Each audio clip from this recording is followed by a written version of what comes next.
jeudi dafa war a nekk assemblée nationale parce que député la assemblée ko fal. xam nga réew mi moom dafa am lu muy tëddee wax naa taarix bi wax naa lan mooy jël la nit bu ñu la falee assemblée nationale ñu yeewi la Khalifa Sall maire de Dakar la loolu xëy na mënoon jàpp sax ne loolu waxu waa Dakar la woon jàppoon nañ seen maire parce que loolu sax tey woon nit ku nekk citoyen nekk ci biir réew mi boo gisee injustice wax see jóg waaye tey ñun ñoo am ab constitution boo xamante ne day fi ne réew mi yëpp ñu ngi wax ci seen kaddu ñi nga xam ne ñoom la ñu fal muy seen député donc bu ñu la falee député yaratoo sa kaddu yaratoo sa kaddu askan yaratoo sa kaddu njaboot yaratoo sa kaddu waa gox bi nga dëkk kaddu askan wi yëpp nga yor kaddu askan wi yëpp lañuy dénk ay nit yoo xam ne ñoo leen dem di leen fa taxaw lu ñu waxee ñu jàpp na askan wi leen ko wax donc jàpp nit def ko ci kaso bi dafa mel ni jàpp askan wi tëj ci biir kaso bi ndax dafa am ñoo xamante ne ñoom ñoo am sañ-sañu wote loi ñoom ñoo am sañ-sañu ne tey kat nattu budget bi fii lay toll ñoo am sañ-sañu ne alal ju toll ni kat la ñuy dénk wàllu wér-gu-yaram moom la ñuy dénk wàllu éducation wala moom la ñuy dénk leneen ku mel noonu bés bu ñu ko falee assemblée nationale nga téye ko dugal ko ci biir kaso bi boo boobaa yaa ngi tere la libre expression du suffrage universel et la libre expression de la souveraineté nationale ou populaire donc su fekkante ne taxaw nga ci lu mel noonu mu ñëw mu taxaw da nga war tey dès que ñu wax waa ji na fal nañ ko député nga libéré ko dama nañ la wax exemple fii ne la Barthélémy Dias faluñu ko woon député ba ñuy def élection yi ci kaso bi la ko fekk waaye bés bu ñu bindee turam ci ay liste ne dafa bokk ci liste député wu Manko Benno Bokk Yaakaar te Macky Sall mii tey moo ko jiite woon waaye dañoo dem tribunal génne ko ne ko ndax code électoral bi daf laa may ay benn protection daf laa may nga mën a génn dem campagne yi donc waxumal nag Khalifa Sall non seulement nekk na ci ab liste waaye dem na ci liste ñu fal ko député waaw nga ne léegi da nga koy téye ba léegi kaso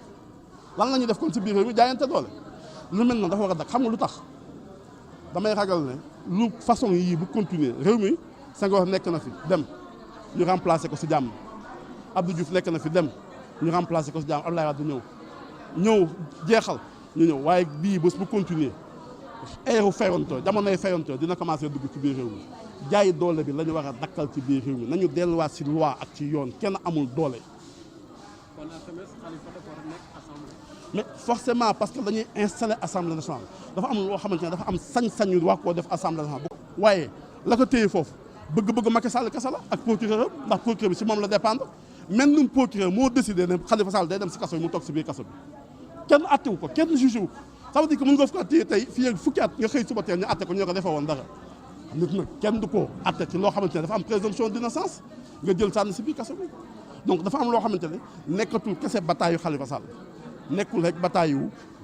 waa parti socialiste des valeurs nekkul rek bataayu waa bi bataille citoyenne la bataille pour la république la bataille pour le respect de la légalité républicaine. ñu ngeen di jëmalee jéego yooyu ci terrain bi. dama wax ne ba léegi nii dañ ko jàppoon ne xeexu Thiès Dakar la tey li ñu tàmbali fii mooy dañoo bëgg a wane ne dañoo bëgg askan wi yëpp jàpp na seen xeex la ñëpp a bokk xeex bi Thiès tàmbali nañu tey dégg ngeen li ñu waxante ci biir salle bi à partir de maintenant on va avoir un agenda de combat pour la libération de Khalifa Sall mais au-delà de Thiès aussi ce combat va se nationaliser dans toutes les villes du Sénégal les mêmes initiatives vont être prises. avec les leaders déedéet dañoo nekk tey ci veille préparé assemblée nationale ouverture assemblée nationale mu am réunion bu ñu tëral Dakar bu xool naka la ñuy taxawee biir assemblée nationale affaire groupe parlementaire rek ndax ginnaaw suba loolu moo tax tey leader yi ñëw ci waaye reneen rendez-vous ñuy am fii ak feneen vous allez voir leader yëpp nañ ñëw fekke ci li nga xam ne moom la ñuy def. Donc lorsque vous êtes député, vous n'allez pas à l'Assemblée nationale pour vous-même, ni pour votre famille, mais vous y allez pour représenter la nation entière. Il n'y a même pas de député de Thiès, ni de député de Dakar, ni de député de quelconque département du Sénégal. Quand on est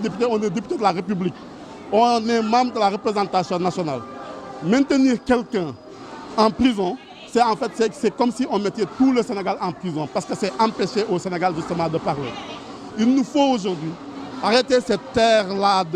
cette façon de faire de la politique par le forcing. En politique, il y a des institutions, il y a de la réglementation, il y a des lois qu'il faut respecter. Et on ne respecte pas et on n'agit pas sur les lois en fonction justement des intérêts du moment. On a donné ici l'exemple de Barthélémy Dias. Lorsqu'il était sur la liste de Benno Bokk Yakaar, Macky Sall venait juste de gagner les élections.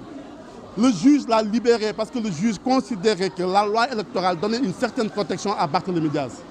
Il a pu donc faire sa campagne. Ensuite, il est allé à l'Assemblée nationale. On ne l'a jamais attiré devant un quelconque tribunal au Sénégal.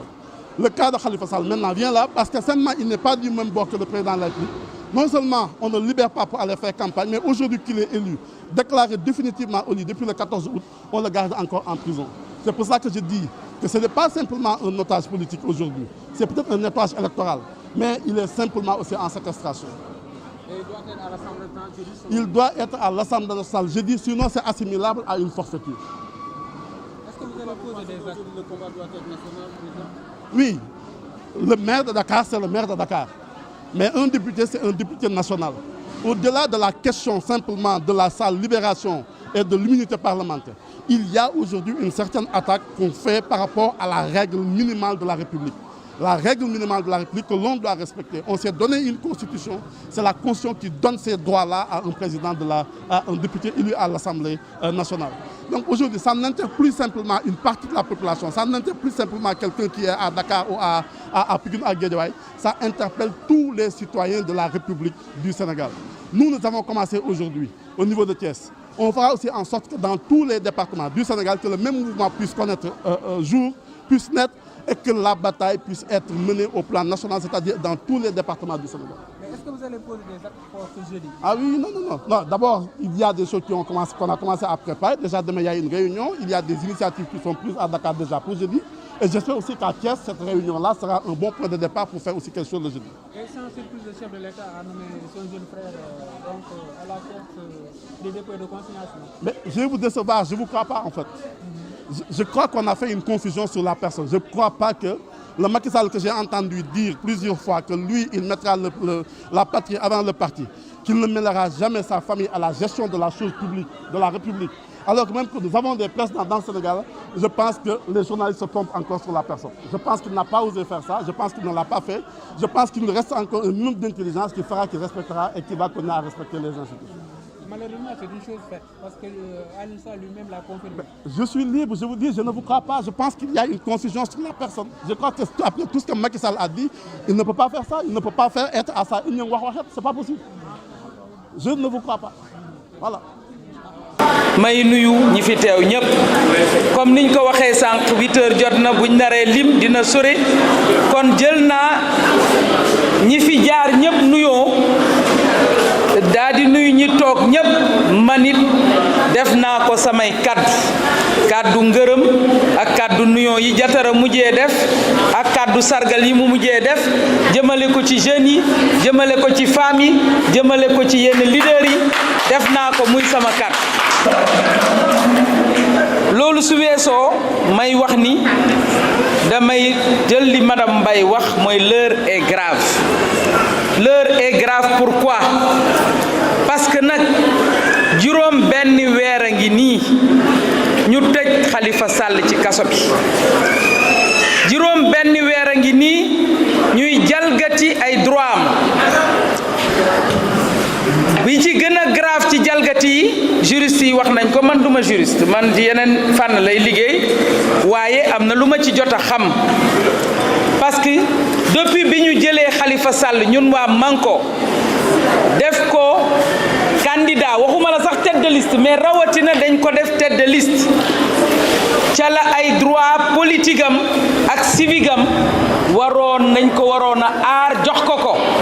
mooy lan mooy ñu bàyyi ko mu dem campagne ndax candidat ndax loi code électoral moo ko santaane te loolu bu ngeen dégloo cas de jurisprudence bi fi am mooy Barthélémy Dias ci boppam toog na nee na 2012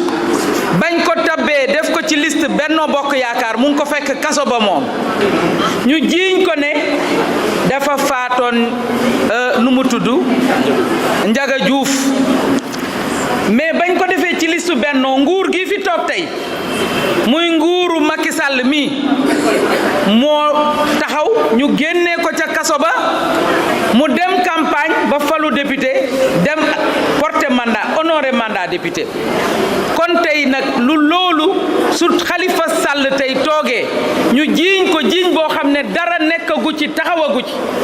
ndax ab jiiñ kese la ministre de la justice wax na ko assemblée biñ ko laajee ñu tey ñu bëgg jalgati ay droit am ne Khalifa Sall du campagne kon loolu jalgati nañ ay droit ñu dem ba ñu fal ko wax nga ko sànq Pape Diop ñun ñu ànd yëpp fal ko tey dañu war a taxaw ndax lañ ko fal nag moo toog ba ñun ñu xeex ba fal Khalifa Sall mu ni du fa dem siège assemblée beneen droit am bu ñuy jalgati Pape Diop junior foog naa wax na ko sànq ma koy encouragé bu baax donc gis naa taxawaayam ma koy ñaanal yàlla yóbbu ko fu sori wax na ko sànq nee na dañu dem ba bafoué ay droit am pour mu sur le plan du culte ndax lu dey ni tabaski ñëpp dem ca biir prison ba di julli ji ñu ni Khalifa Sall du dem ca jumaa yu prison ba julli ji fan lañ ko teg pour won leen ne kii fi mu yegg dafa sori lii acharnement la dootul injustice parce que lu dey ni tabaski ñu jël prison ba yépp ñu dem julli ji ca jumaa ji ñu ni Khalifa Sall du dem julli ji day des ca cellule am fan lañ ko teg kon nag ma ne l'heure est grave madame Mbaye wax nga ko l'heure est extrêmement grave te fii Thiès nag fii la ñu xamee bañ kon gàcce ngaalaama ba ngeen jógee tey initier lii topp ci li waa Dakar doon yëngu waa Thiès ne dafa jóg nag Sénégal yëpp yëngu parce que li dal Khalifa man mii Hélène Tine ndey du ma tëj sama làmmiñ kon mën na ma dal suba moo tax nag ñu war a jóg taxaw janook nguur gi parce que ca jamono jamuy xañ Khalifa ndax assemblée bee le jeudi buñ ko sampee te Khalifa nekku fa mën naa ne am na loo xam ne sur le plan juridique mën naa wax ne taxawul ca assemblée ba donc bu ñu toogee tey loolu yëpp am fi te jamono jooju nguuru Macky Sall lu mu def Macky Sall ci boppam jël frère am ndax li muy jiiñ Khalifa nee na caisse d'avance boo xam ne Moussa 360 millions la par an 360 millions par an moom jamono jamu téyee Khalifa juróom benn weer ci kees goo xam ne dañ ci doon faj ay soxla waa Dakar ndax Khalifa la mu waroon liggéeyal waa Dakar gis nañ ko la mu doon taxawoo waa Dakar muy 360 millions mu tax ba mu bundu xatal ko instrumentaliser IGE ndax IGE nag mu nga biir président moo koy yónni su ko yónnee ne ko gisal ma ay mbóot dana ko gisal ay mbóot fa mu bëgg mu gis mbóot ya donc ba ca jamono jooja mu jël kees goo xam ne beneen kees goo xam ne 200 milliards la par an mu jël rakkam bu mu bokkal ndey ak baay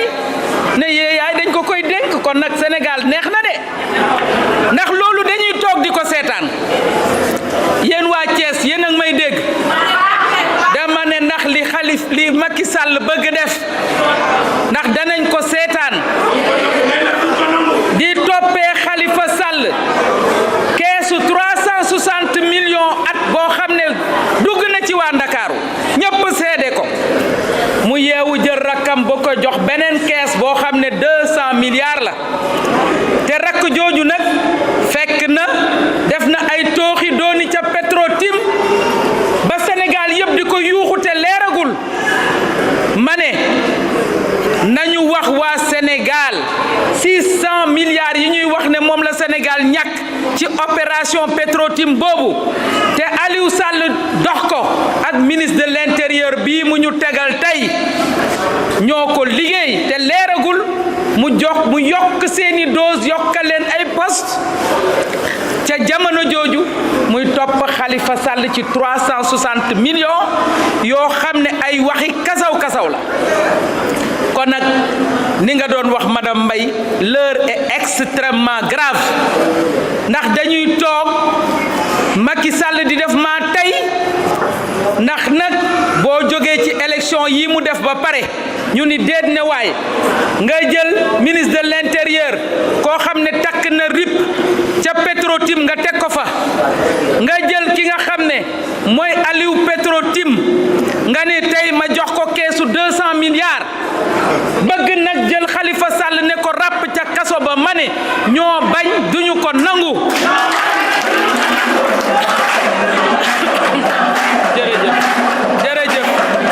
jërëjëf moo tax ma ne à partir d'aujourd'hui Diatara wax na ko Moussa on est interpellé ñun ñi ñëpp on est interpellé à partir d'aujourd'hui dañoo war a jóg semaine bu jot parce que Macky Sall nag xamul yuuxu de booba ba léegi ñu ngi yuuxu ñu ngi wax faale wuñu toppatoo wuñu Aliou Sall xam ngeen ñaata ndomba tànk la takk il est maire de Guédiawaye il est président de l'association des maires du Sénégal mooy gérer banque naka la tudd de Dakar muy BDK nga ñëwati tey bëggati ko joxati suñu kees boo xam ne dañ fay denc koppar yoo xam ne dépôt la ak consignation valeur u 200 milliards waa xanaa moom rek moo nekk ci dëkk bi ma ne kumba am ndey ak kumba amul ndey bi dafay dakk Sénégal te nag waa Thiès dañ ci am rôle bu am importance maa ngi félicité ñi fi nekk tey bëgg naa jeudi daal xawma lu ñuy pare waaye waruñu seetaan Khalifa Sall ñu wëcc ko ca kaso ba di def simulacre d'installation à l'Assemblée nationale sans un député élu par le peuple loolu dañu ko war a bañ jeudi bëgg nañ bu ñu fi génnee ñu xool lan lañ ci mën a def bu fekkee ku nekk ci sa gox nga dem taxaw fa nga ko war a ñaxtoo nga ñaxtu ko ñu won nag Macky Sall dafa jot ñun waa Sénégal ñu jóg jàmmarloog nguur gi ndax nguur goo xam ne sàcc defu ko muy problème dañ lay sàcc bëccëgu ndar kam di lay fen bëccëgu ndar kam di lay jalgati say droit bëccëgu ndar kam di violer constitution bi bëccëgu ndar kam mais ñu toog di leen seetaan à ce rythme là Sénégal mën nañ ne on a qu'à mettre une croix sur le Sénégal donc moo tax may rafetlu lii ngeen woote tey bëgg mu nekk un début maanaam ndorteelu action moo fi desatu fi ay wax parce que saa yu ñu waxee moom mu def ju gën a garaaw kon nag maa ngi leen di gërëm di leen sant Pape Diop maa ngi lay féliciter ci lii nga def taxaw ci ba ñu mën fi wax wone tey waa Thiès ne Thiès dafay des bañu kaay Thiès dafay des lanku kaay Thiès dafay bëgg ànd ci dëgg Thiès dina jaxaw jàmmarloo ak nguur gi won leen ne li ñu nekk duñ ko nangu tey duñ ko nangu ëllëg jërëjëf. di sant ñëpp di gërëm ñëpp maa ngi yëkkati kaddu ci turu président Idrissa Seck président du parti Rewmi tête de liste départementale de la coalition Manko Taxawu Sénégal mais également naataango ak xarit ak kóllëre président Khalifa Sall frère Khalifa Sall xaritam mais également wëllëreem nekk naataangoom ci conférence des leaders suñu amee suñu mag suñu xarit suñu kóllëre ku mel ni Khalifa Sall li mu représenté ci Sénégal représenté ko ci réew mi ak li ñu am ak ay kóllëre ak moom li ko dal su ko dalee kuy gor ku contre injustice war nga taxaw xeex pour Khalifa Sall génn ci kaso parce que li daal Khalifa nag mënoon nañu dal ñun ñëpp li daal Khalifa mënoon na dal ku ne te daloon na fi nag président Idrissa Seck kon ngeen xam ne injustice moom yàgg na ci réew mi mais injustice su amee góor yi ñooy taxaw xeex ko góor yi nag la ñoo war a wàcc ci terrain bi xeex un pouvoir comme celui de Macky Sall xamul ay négociation xamul leneen rapport de force la xam taxaw jàkkaarloog moom jàmbaarloog moom taxaw ma nag kan moo fiy résistant mais du Macky Sall. Macky Sall n'était pas au bataillon quand on se battait contre l'injustice dans ce pays. kon moom su fi defee injustice dañoo war a taxaw jàkkaarloog moom te loolu moo mën a génn Khalifa Sall ci kaso bi mais pas ay discours ni ay négociations kon nit ñi nañ xam loolu. beneen bi mooy Moussa nga rassurer Khalifa de l'engagement du président Idrissa Seck ci wetam ci côté engagement ba mu jëloon ba léegi du ci génn te génnu ci président Idrissa Seck la mu waxoon leer na Khalifa Sall dañ koo tooñ Khalifa Sall est un détenu politique mais également Macky Sall forcing lay jaay képp kuy adversaire potentiel am ci élection 2019 ne la fexee sàkkal pexe ñëpp gis nañ ne Karim Wade moom mënatul ñëw ci réew mi bañ naan boobu ba léegi mu ngi ñëw waa PDS wax nañ ba sollu exeegul de ndax Macky Sall exilé na ko nee naa këppatal na Khalifa Sall tax da ko piégé rek su Khalifa Sall nekkoon nag encore au parti socialiste ànd ak moom ni Tanor ànd ak moom kenn du jàpp Khalifa Sall loolooy dëgg kon du leneen kon détenu politique la parce que Khalifa am na ay ambition il fait partie des adversaires les plus redoutables de Macky Sall en 2019 looloo tax mu jàpp ko du leneen mais dama ni jàpp Khalifa bàyyi Khalifa 2019 Macky va dégager looloo ci am solo 2019 moom Macky day dem maintenant suñu sañoon nag Khalifa génn ñëw bokk ci combat bi ndax da cee am place kon place am du prison place am ci biti la kon nañ leen xeex mu génn en tout cas kuy gor ku contre injustice dans ce pays war nga ñëw rejoindre ce combat là pour que Khalifa soit libéré waa Dakar nag defe naa ne aussi war nañu la voix il faudrait que ñu organiser wu davantage pour que à l'intérieur du pays comme ni ko Thiès defe tey région Sénégal yépp defe ko noonu xeex pour Khalifa génn kon Moussa je pense la résistance doit s'organiser davantage au-delà de Dakar pour que l'ensemble du pays soit mobilisé pour la libération de Khalifa Sall en tout cas ñun loolu lañ ciy wax et fu ngeen ci woote réew mi dina ne seen wet comme ni ko président Idrissa Seck di defee à Dakar beneen bi mooy mais dañuy def tous les vendredis sur l'ensemble du territoire Moussa tous les vendredis sur l'ensemble du territoire nit ñi mobiliser wu comme ni ko waa Dakar doon defee tous les vendredis après midi sur l'ensemble du territoire 14 régions yi nit ñi def mobilisation ba Khalifa génn chaque vendredi mobilisation exiger libération Khalifa Sall tous les vendredis te loolu mën na nekk